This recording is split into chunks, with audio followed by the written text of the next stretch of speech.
Elliot, Hello. it is the first time we are recording in the summer since last year when we Yeah. recorded in the summer. Okay. So It was raining here yesterday. Just thought you should know.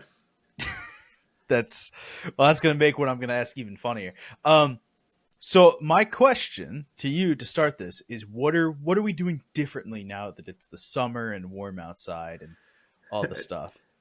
Yeah, I mean, it was literally raining yesterday. I went up to Birmingham, um, and it was just raining the whole time. I had a big hoodie on. This feels like standard England shit. Yeah, and so the person I was with was like, "Isn't it supposed to be the summer?" I'm like, "Yes, but welcome to England. We have 3 days of summer, and they're usually in July." I've started my golf season up already. So I've actually had it up for a bit, but I've been we're at the twice a week going to do courses now. Going with my dad today. I go with friends on Saturdays. It's been a great time. I put a picture in the off topic channel in the TLDR Discord, which you can find at discord.com Good slash plug. Good read work. TLDR. Thank you. Or in the description down below. I think maybe. I don't remember if it's there. If it is, it's there. Where today I've been using a putting green in between meetings and stuff and in between code compiling. Just, I got 5 minutes to kill, do a little putting, go back to work.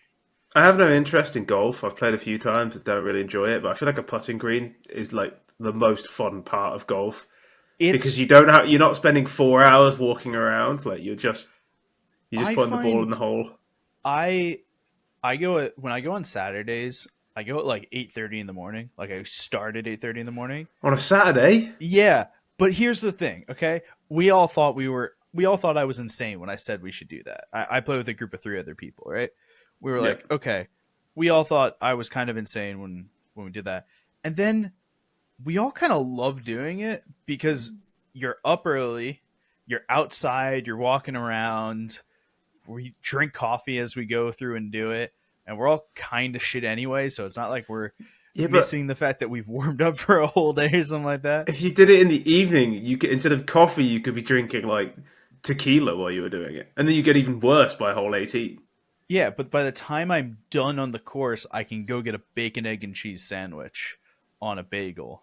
I'm not a big fan of egg, honestly, or golf. So this all waking up at 8:30. So this whole plan sounds horrible to Well, me. it's not waking up at 8:30; it's be there at 8:30, and the golf course is like 20 minutes away, and I Yeah, generally have to not pick happening. someone up, so I'm up at 7:30. Not happening. Yeah, you live on NA time in Europe, so I have Yeah, you live on Europe time in NA, so I live on normal time. All that's right. Europe time to me.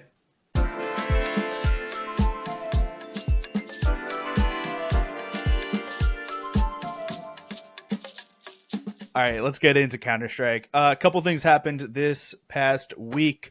We've got Dallas to talk about. We've got Impact to talk about. Virtus Pro has a new coach. And then we're going to touch on the YaLLa Compass 2024 Cup thing because honestly, we didn't know it existed. And now we're going to. I sort of like I was vaguely aware of it, but I just kind of didn't think it was as important as it was. And I've just looked at the team list, the prize pool, and the games that have been going on. And I'm like, actually, hang on, this is. It's But important for apparently, very specific reasons. there's no clips being allowed, which is like you're Interesting. not allowed to clip. So there's like been.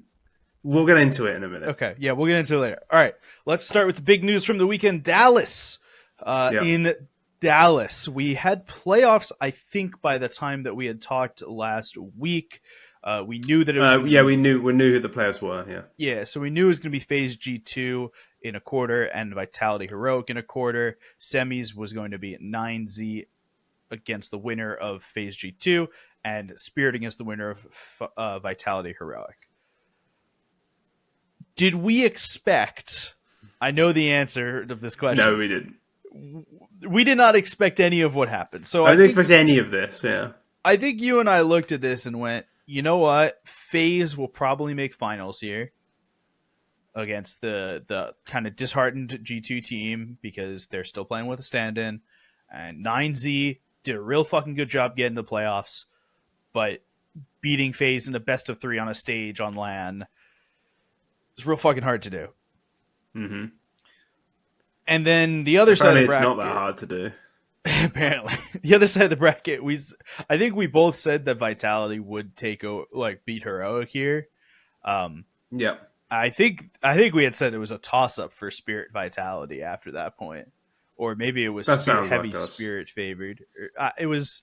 I don't think we had favored Vitality. I think it was at best a toss up. Yeah, I think I would have assumed Spirit. And I think that our general agreement here was the winner of Spirit Vitality would win Dallas. They play up against FaZe and win Dallas.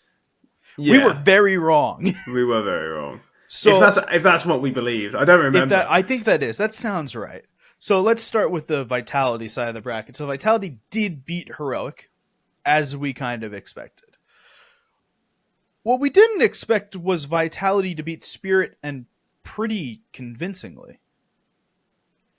Yeah, I mean, it was a kind of a shame when you know, like, we have this sort of, well, certainly I have this opinion that ZywOo on the big stage doesn't always show up, but it was actually Donk who didn't show up on the big stage. Like, you give Donk the pass of being, 16 and a rifler, whereas ZywOo is an AWPer and, like 21 now. So there's a 5-year experience difference, and that is significant. But for Spirit to consistently win, they're gonna need Donk to not do that. Fortunately, he's not really done this before, where he's not really been bad in any game, to be honest. Not only do I think they need Donk to not do this, I think that Shiro played really well, but I think I would have wanted more out of Zontix. In the match, right? When your star player, we've said this before, but when your star player isn't performing to the same level that you kind of hope and expect from them, that if we can, the rest of the players kind of take up the mantle of that. And obviously, as we've said many times, you cannot star by committee. You can make the life of the star easier. But and give them I also don't think about. you can recreate Donk in the aggregate. I don't think you can either. I think he's too alien. I don't think you can.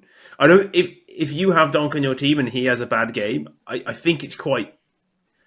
You can't really account for it because he just doesn't do it very often. At least from what we've seen so far. I agree, but Spirit should never lose Dust 2 by 7 rounds. Yeah, That's I find it hard to take any result on Dust 2 seriously. Normally I'd agree, but it's Donk who has the best mechanics in Counter-Strike, bar maybe Monazi, but probably better than Monazi.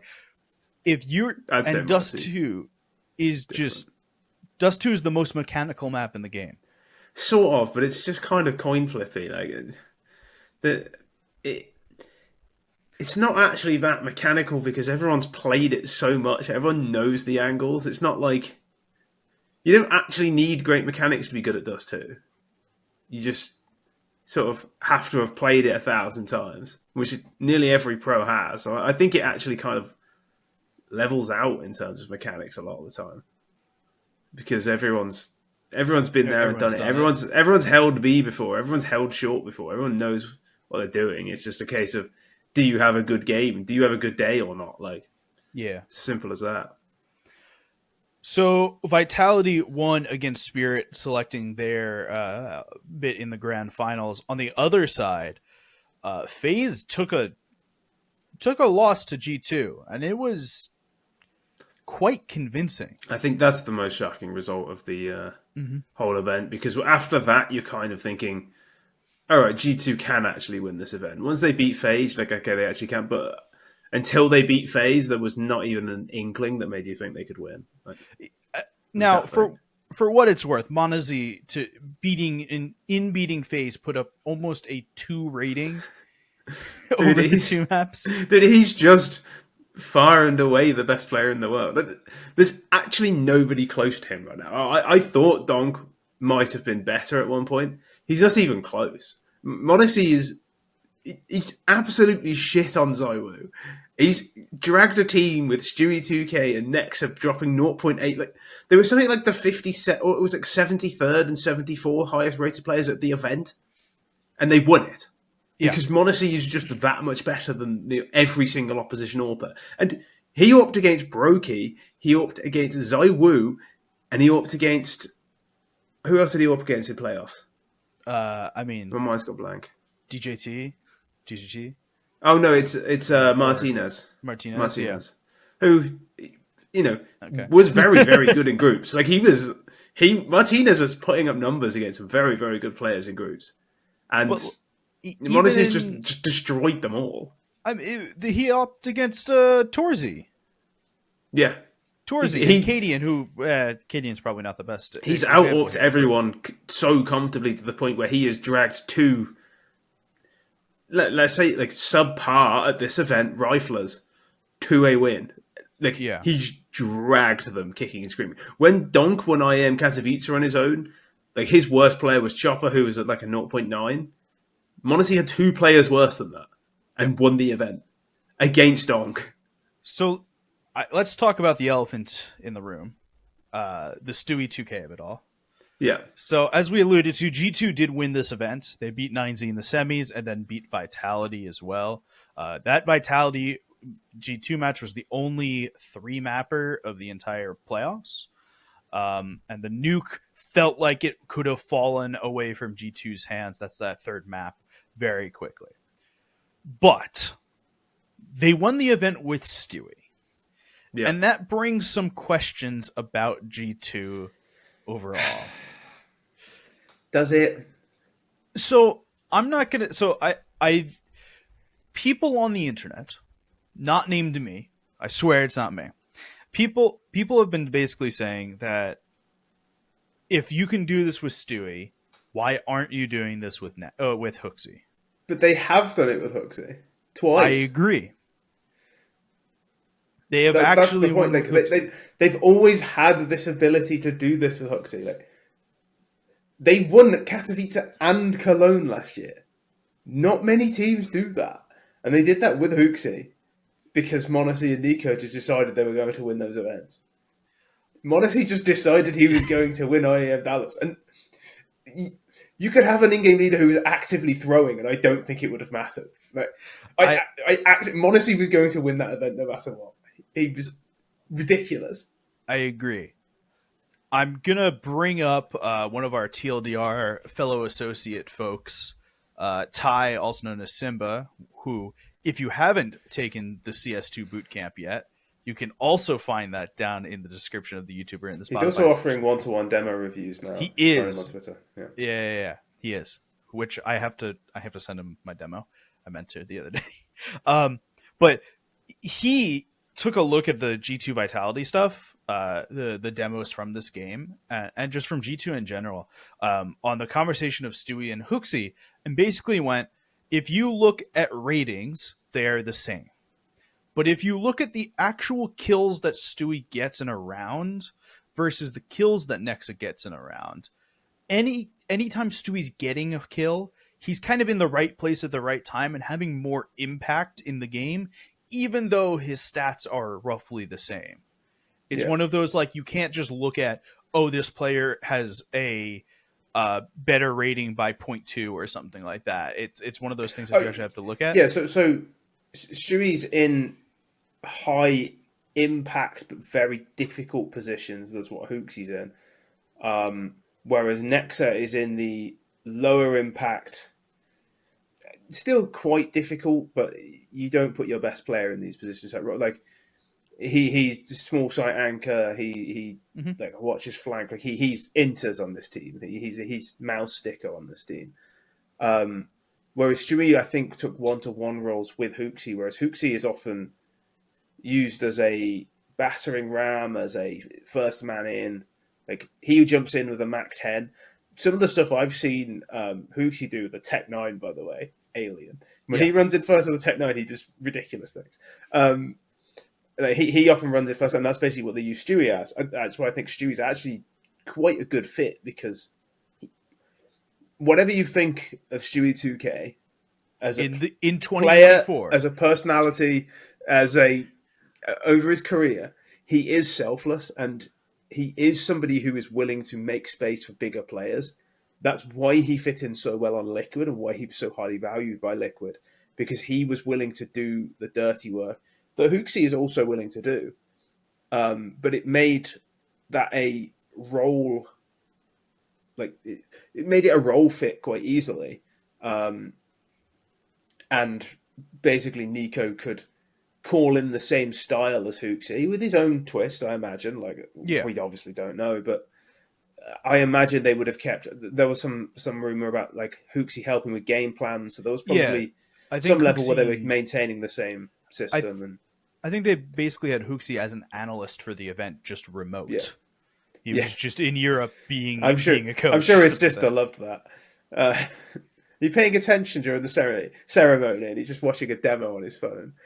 Yeah, no. So I think it made it so the roles were easy. Stewie2k was as selfless as Hooksy is, which is a quality a lot of players don't have. Yeah, And they talk all day about the vibes he brings, and for which want of a that better was word. a really interesting like discussion that I think Taz had with HLTV or Dust2 or some outlet, right?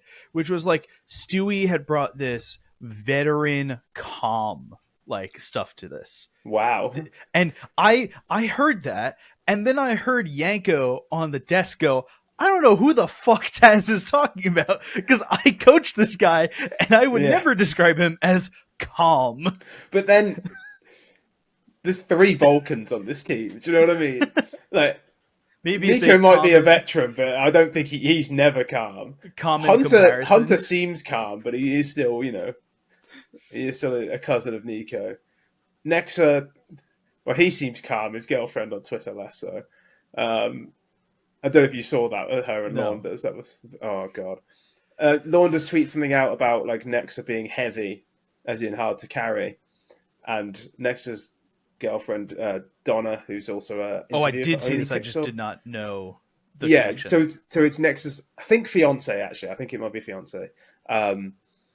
Who was basically defending him and telling Launders he didn't know what he was talking about. He called him an ugly hater, and Launders responded with "ugly," which great answer.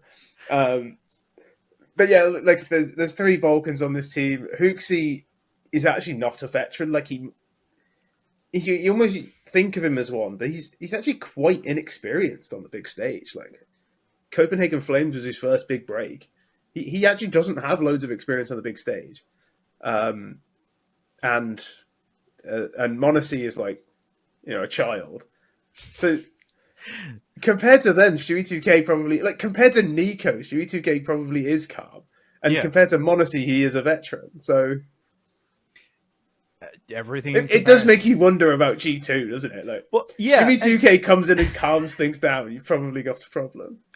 I don't know. What I'm interested in here now is what do people take from Stewie in this? Because I do not think that this event proves that they need to replace Hooksy at all. I think G2, they have their own issues, but I do not think it is a personnel issue in the same way that people are looking at, hey, look, Stewie was obviously better, which he was, but it wasn't what you'd think, right? I don't think it's a personnel issue in that way. Hunter, as always, seems to just not be at the same form in which he was, and that seems to be something in which he had moments at this event though, which was nice to see. He did, but I think that Stewie kind of proved at this event that he can bring some amount of veteran leadership to a team. Yeah, which I don't think anyone would have said post EG with that very flawed roster. For anything you could say about Stewie2k, he was a part of 2 of NA's the 2 best NA teams ever. Like the 2 NA teams to actually do something. Stewie2k was at the forefront of both of them, and I don't think that's a coincidence.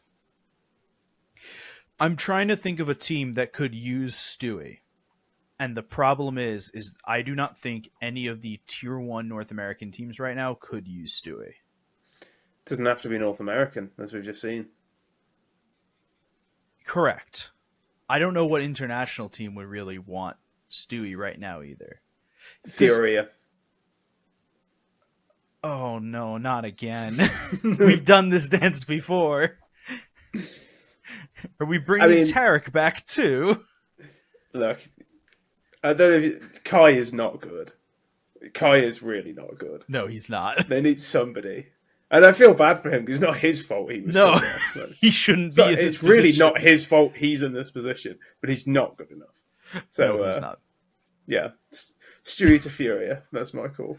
Yeah, I mean, at the end of the day, I don't think Liquid needs Stewie. I think Liquid are. I don't know what they're doing with KDM, but I don't think Stewie is your answer there. Stewie is AWP IGL on Liquid. God, no, please no. I think we've tried that before. I don't think he could do both of those things. I think it was tried before, and I do not think it was good. No, I'm not saying it'd be good, but neither is Cadian at the moment. So. I think didn't they try that when Fallen was still on the team? Oh fuck it now. I think or maybe they tried it when Shox was on the team. God, I forgot about that. Oh God. So yeah, all right, maybe not. I think they had tried that, but M80 I don't think improved with Stewie. I think M80 improved by just kind of playing, and I don't think Stewie helps complexity either. No, I mean I think he would help complexity. I'm not sure Elysian and him get on. Yeah, that was the other thought in my head. But even if they got along, who do you replace? Like, you don't replace JT, bit, you don't replace Halzerk or insert Opper here with Stewie. And I don't think maybe you do. Maybe you just run 5 rifles. I don't think you replace any of Elige, Grim, or Floppy with Stewie. I don't think it's a no. But you could go Halzerk and just go 5 rifles. All right. I think it's a bad idea, but on CS2 it's probably more open. It's probably more possible than before. All right, let's jump over to ESL Impact, which happened Season 5 Finals this weekend. Here's what you need to know.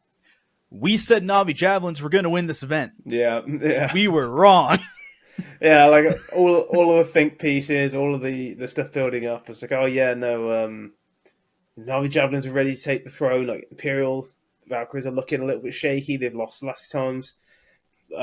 Bigger Keeper apparently they're frying as well. Like a lot of the analysts were saying, like Bigger Keeper, keep an eye on them. And then there's a famous saying in football. I think Gary Lineker said it, which is football is a simple game. 22 men run around kicking a football, and in the end, Germany win. And ESL Impact is a simple tournament. 8 teams run around shooting each other, and in the end, Imperial win. So it doesn't even matter. Like, for those of you who don't know, the Imperial roster is the former Pigeon roster, which is the former Nigma Galaxy roster. With Zaz instead of Nigma. Instead of Vilga. Vilga. Yeah, with Zaz instead of Vilga.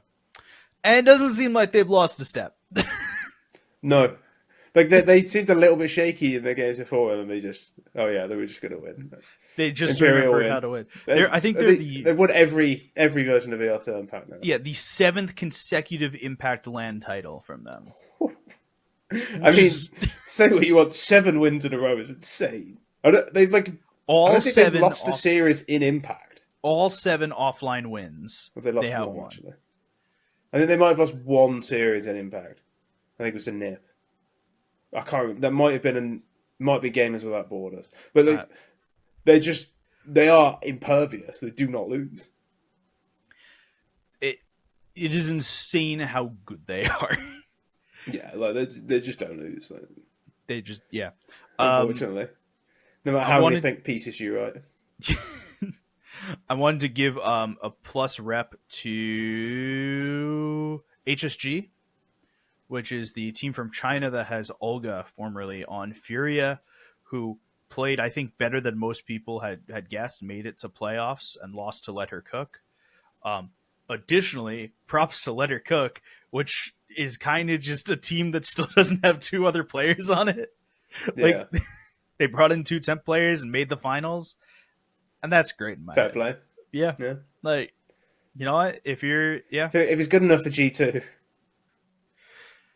apparently, like it the two players that were there for them were two players who have played for Let Her Cook before, but still, like, It's like fair when play. like Bad News Bears could be any variation of 5 random American players. Let Her Cook could be any 5 players who played for Let Her Cook before. Speaking of Bad News Bears, it is This would be good. my utter disappointment to report to everyone that North American legend Pwnalone has retired.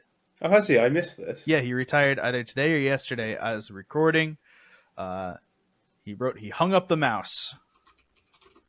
Uh, I don't know what to say about Pwnalone. I don't really want to say like a huge amount, Yeah, but like I just like mean, he's. I think he's an important figure in North America. Like, though he's not really treated with any reverence outside of North America. I think it says a lot when the people inside his own scene speak of him so highly. not just speak of him so highly, but kind of it felt like he never got that real chance in tier 1 to show he was good, and he also was kind of late to Counter-Strike in general. Like Hmm. he's 32, but he Yeah, also was still one of the best offers in North America, and never got like the shot to the second level.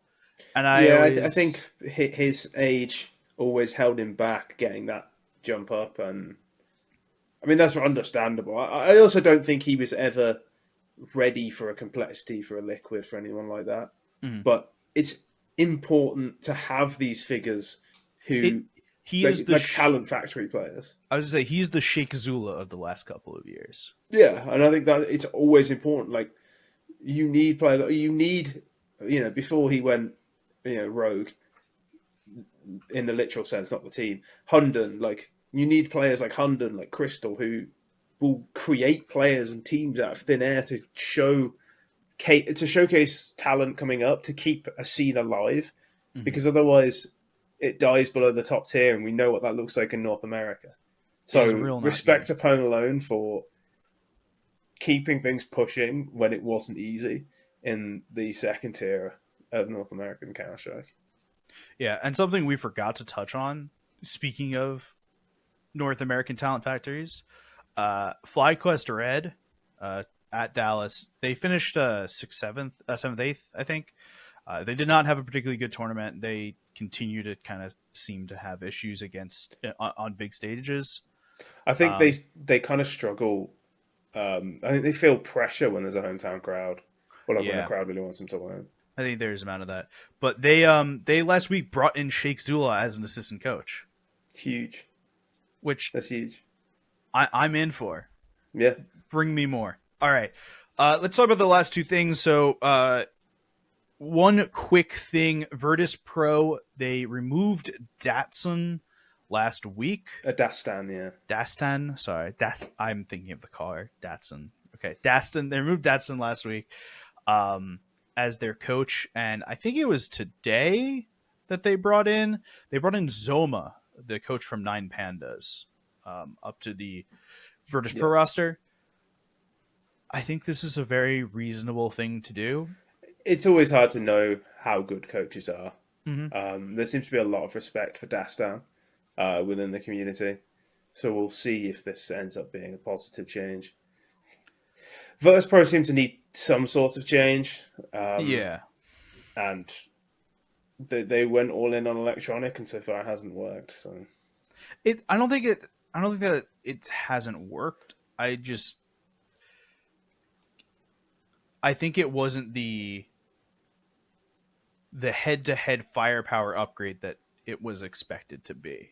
yeah, Right? I think they are a better team because of it. But if you had looked at it and went, yes, Mir, electronic for Mir will be a like monumental thing, and it's an upgrade, but like playing for Virtus Pro is hard. Like playing against them is hard. But playing for them is difficult as well. Like they're not an easy team to learn the game of. All right, let's get to our last bit for today, which is the YaLLa Compass 2024 Cup, which is in Abu Dhabi right now. So there's this is our last little bit before we've got Blast Premier Spring Finals, which is our last tournament before we have the summer break. And ESL Challengers Jean And ESL Challengers Jean. Thank I'm you. contractually I was going to say, I assume you're working that it, event, which is which means I can't go to Blast in London, which is a little unfortunate. unfortunate. I've got a mortgage now. So. All right, so over in YaLLa Compass, this is an interesting event for a couple of reasons. One, at least two of these teams, I think I can count, three of these teams were actually in Dallas like 3 days ago. Wow. And are now in Abu Dhabi. Complexity, Big, and Heroic, I believe. I hope they like the warm weather. Going from Dallas to Abu Dhabi in summer. Yeah, it was warm in Dallas last week. There were some other issues in Dallas last week with some weather, which you wouldn't think were actual issues, but because Dallas has absolutely zero infrastructure for weather, it's an issue. So yeah, Complexity. I was in Abu Dhabi in the winter, and that was too hot for me. So teams that are here, there's actually a like oddly eclectic mix of teams that are good. It's kind of a fun tournament. Yeah, so we'll start with Group like B. Group B will have all the teams you know of: Complexity, Bet Boom, Big, Eternal Fire, Fnatic, and Furia. Complexity's won their first 2 games. We've watched none of these, for what it's worth. I kind of like. I mean, I've kind of been offline for a day, but also I sort of assumed this tournament was less important than it. Not less, but like I kind of assumed there was less on the line than there was. It's a $400,000 prize pool for this. It's 200 That's to the winner. Significant. That is a real amount of money. That is a really significant amount of money, and the teams here are good. Like, okay, there's no vitality, there's no spirit, but like Complexity are here, like NIP are here, whatever. Astralis are here, Heroic are here, Mongols are here, Fnatic, Fury, like Eternal Fire. These are good teams. Yeah, it's a pretty solid event, and because there's no real big boys, as it were, it's a good opportunity for the next in line to win a significant amount of money and win some silverware. Mm-hmm. That's how often do you see a team win an ESL Challenger or in the past a DreamHack Open and then go on to have a big next event? Like, it's worth taking these seriously. I think Virtus Pro did it and then won the major. Yeah. Movistar Riders Outsiders did it and then won the major. Movistar Riders won ESL Challenger Valencia without dropping a map and then finished like 4th at an IEM. Cologne. Might have been. It was an IEM. Or Copenhagen. I think it was Cologne. I don't know. I think it was an IEM or something. Yeah. And they did really well. It was straight off the back of winning an ESL Challenger Valencia. You win YaLLa Compass 2024. Maybe you're in good stead for whatever your next event is. Well, the next event is Blast Premier Spring Final. Yeah, but I don't know how many of these teams are out there. So Virtus Pro, Astralis are both there. Okay, so only Astralis at YaLLa. Fine. Forget all that point. Okay. Forget that point. This is completely pointless. Doesn't matter if you win it or not. It's always nice to win. This is the last tournament before the summer break, and it's probably one of the last times that these teams will have to really get together before we hit Esports World Cup in July, because people will go on vacation and then they'll boot camp for Esports World Cup into fall groups, etc. So Group A is more interesting though. It's the Mongols, Astralis, Heroic, Ents, and then 2 teams who actually... Did we actually... Oh, yeah, we did go for Group B, yeah. NIP, who, if we remember, actually have a roster now. Yeah, which... I'm still not used to seeing NIP being a real team, as it were. I'm not convinced they are a real team. They beat Heroic. They did beat Heroic. No, sorry, it was Ents. Never mind. Ents aren't a real team either. Yeah, Ents aren't a real team actually right now either. Never mind. Forget all that. No, I mean, like, this is actually quite a good test for NIP though, because this is a group of all beatable teams, and tough so but beatable teams. Really quickly before we talk about anything else, the way that the stage for this event works is it is a single best of one round robin. So you play every other team in your group, and then there's best of 3 playoffs for first, second, and third in your group.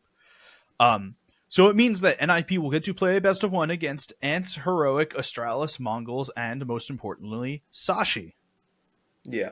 who have already beaten Astralis. Sashi have already beaten Astralis and retaken the mantle as the best team in Denmark. That's got to be a belt that gets moved around. Yeah, I mean, they've beaten Astralis. Like, that's huge. And I think Astralis beat... Okay, Astralis beat Heroic, and then Sashi beat Astralis, so... Yeah. They are just the best team in Denmark. But Heroic isn't a Danish team anymore, so they don't get to beat They're the Danish. in Denmark. Yeah, but they're an international roster now. They don't get to be considered a Danish roster. Fine.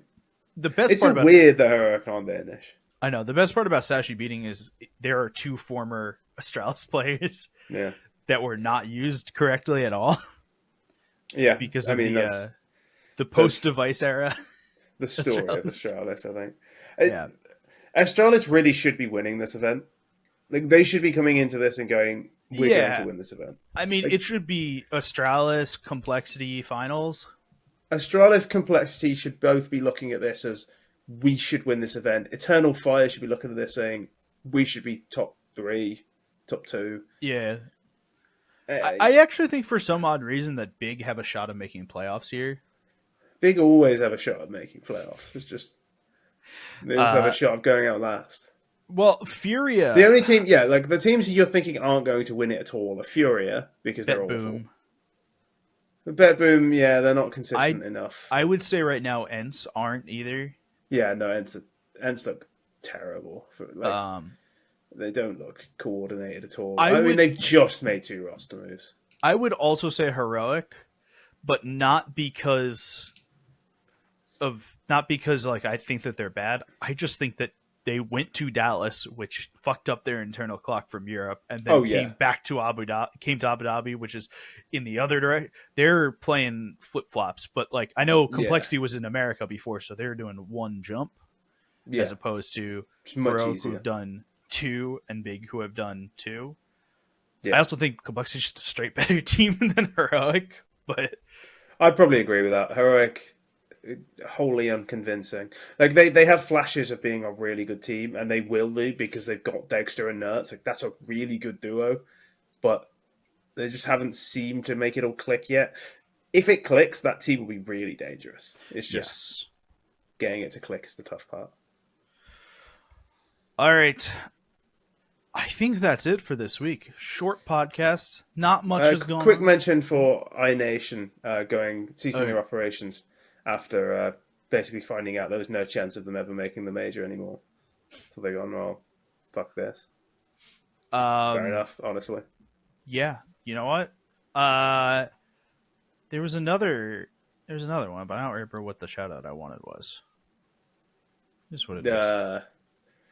I don't know. I can't help you on this, I'm afraid. Yeah, no, I can't help me on this either. Yeah. On that note, we're going to end it for this week. You can find us on Twitter at LoganRamp, at AZS, and at RetailDR. We'll be back again next week to talk about Blast London. Yes, Blast London. Adios.